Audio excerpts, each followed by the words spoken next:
খাচ্ছে মাংস দিয়ে। আর এই যে মুরগির পা, মুরগির পা আর এই যে মাংস দিয়ে ভাত খাচ্ছে। আমার বাবুকে খাইয়ে দিচ্ছি, দেখেছো? খুব জ্বালায়। বাবু তুই কি খাচ্ছিস? ভাত খাচ্ছে, বাড়িতে কেউ খাক আর না খাক, ওর খাবার আগে দিতে হবে, ওর টাইম। নে নে নে, চালাস না, খা। কেউ উদ্ধার করো আমাকে, বদমাইশে খালি। এখন মুরগির পা খাচ্ছে। আমি এখন স্নান করবো, ওকে খাইয়ে এখানটা মুছবো। উফ, জীবন বেরিয়ে গেল ছেলে মেয়ে 4-5টা সামলাতে সামলাতে। এই একটা কুকুর, আমার ডগি, বজ্জাতে ভারী এটা। হ্যাঁ, খেয়ে খা বাবু, জ্বালাস না বাবু, হাত দিয়ে খেয়ে নাও, একা একা খেয়ে নাও বাবা। এক এক সময় খুব জ্বালায়, খুব ভালো লাগছে না, আমার শরীরটা ভালো না, খারাপ, জ্বর জ্বর ভাব।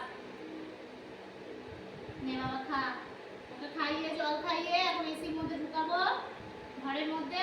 ব্যাস, এসিতে এখন ঘুম দেবে সন্ধ্যে 6টা পর্যন্ত আমাদের সাথে একেবারে টান টান ঘুমবে। আমাদের সাথে সাথে খাওয়া দাওয়া করে 3টে বাজবে, কিন্তু ওকে এখন এসি চালিয়ে ঢুকিয়ে দেবো, কারণ গায়ে বড় বড় লোম তো কষ্ট হয়, থাকতে পারে না। আর যা গরম পড়েছে।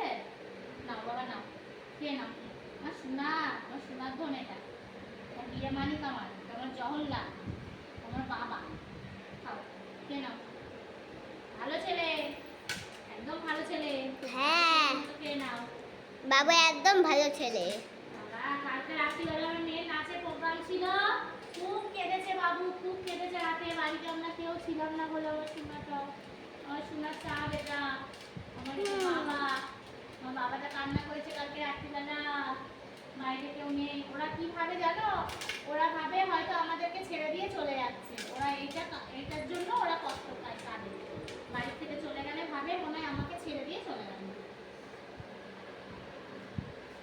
না, খেয়ে নাও। আগে সবার আগে ওর খাওয়া দরকার, কেউ খাক আর না খাক। না বাবু, এবার 1 বাটি জল দেবো, খেয়ে নিবা। বাবুর এখানে বাটিও নেই, থালাও নেই, এই থালাটা ধুয়ে জল দেবো। আর যেতে পারছি না, বারবার ওপর নিচ করতে করতে জীবন বেরিয়ে যাচ্ছে আমার। নে, আমার আর ভালো লাগছে না, খিদে পেয়ে গেছে আমারও। স্নান করবো, পরে ভাত খাবো, পুজো দেবো এখনো। নে নে নে, এবার তাড়াতাড়ি এটা খেয়ে নে। এটা খা, এটা খা, খেয়ে জল খা, জল দেবো। নে নে নে, ওর প্রিয় খাবার। কদিন দই দিয়ে দেওয়া হচ্ছে, আজ আবার একটু মাংস দিয়ে দেওয়া হলো, কারণ এখন গরম পড়েছে তো, মাংসটা কমই দেওয়া